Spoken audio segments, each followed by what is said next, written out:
Hey guys, welcome back to Contest Prep University. I'm Joe Klemczewski with Adam Atkinson. We are in episode 6 of Extreme Weight Loss. And we promised this was all about leading to the stage. So let's talk about the stage finally, Adam. You got a client, somebody who's lost 50 pounds, 75 pounds, even 100 pounds. And it's like, okay, man, it's game time. I'm lean enough. Here's the calendar. I'm going to select a show. I need to know what division you think I should be in, coach. How do I do this thing? What are the steps you take that person through? Yeah, usually at this point when they're that close, I'll have a good idea what division they're competing in. And if they're more muscular, we're maybe going to go figure. A lot of it can come down to shape and sometimes even just the personality of the client. I have clients who are maybe on the smaller side and just don't have the fluidness to pose in bikini. So we give them more of a rigid figure posing style. But for these types of clients, it's nice if we can find a show locally for them to do, so they, in case of a delay, you have to realize these people likely have a slower metabolism. We have some flexibility in maybe moving the date where it's not that traumatic. But I do like to calculate more time. Also, since we're at the end of prep, we know that weight loss is just going to be slower. Every pound they lose could be a large percentage of their existing fat stores left. So that's always a major consideration too. The last thing you want to do is set a goal and then just have them not completed in that last 10 or 15 weeks. Maybe we're talking about here with a weight loss client, an extreme weight loss client. You know, you said something there that I find very intuitive in terms of picking a local show, because I think of these people who have picked this as kind of a bucket list thing. This is my external motivation. This is what's going to finally get me lean and healthy.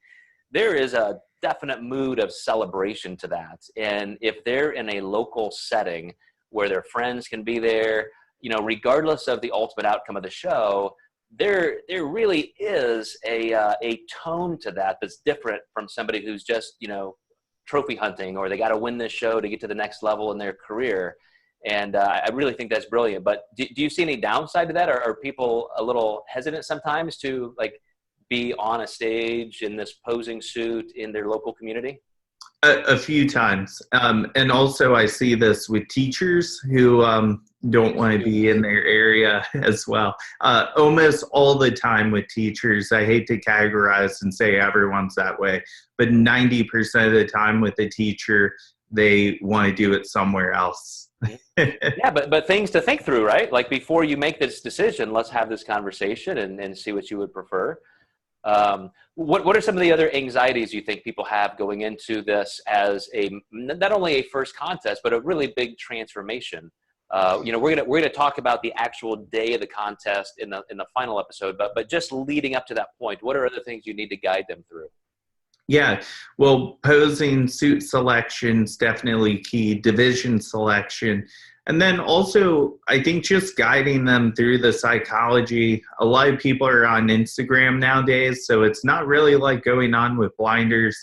You might unfortunately see a girl who looks amazing, who is hashtagging your show, and you find out, oh, they're the same height as me. And sometimes people can really let that stuff distract them from what their original intent was anyhow. And you know, this is your first show, so you always have the option to keep competing and keep improving. So you just have to make that attempt and set your first bar for yourself, because who knows, this client you're looking at could have had the same journey you did. And if you see their first show, you know, maybe 5 years ago, you might realize you guys actually were kind of wearing the same shoes. Yeah, and again, just more things to make sure you discuss or think through if you are the client, you are the competitor, because it really is. It is a long haul. You know, I said many years ago that this is a sport measured in years and decades, not you know, workouts in weeks. So all great information. I'm looking forward to wrapping this up in the next episode, Adam, when we talk about that day, that final day, you're finally on stage, and then what to even anticipate as you leave this thing that had become the greatest external motivation ever. What's next? So we'll talk about that. You guys will stay tuned with you, and see you next time.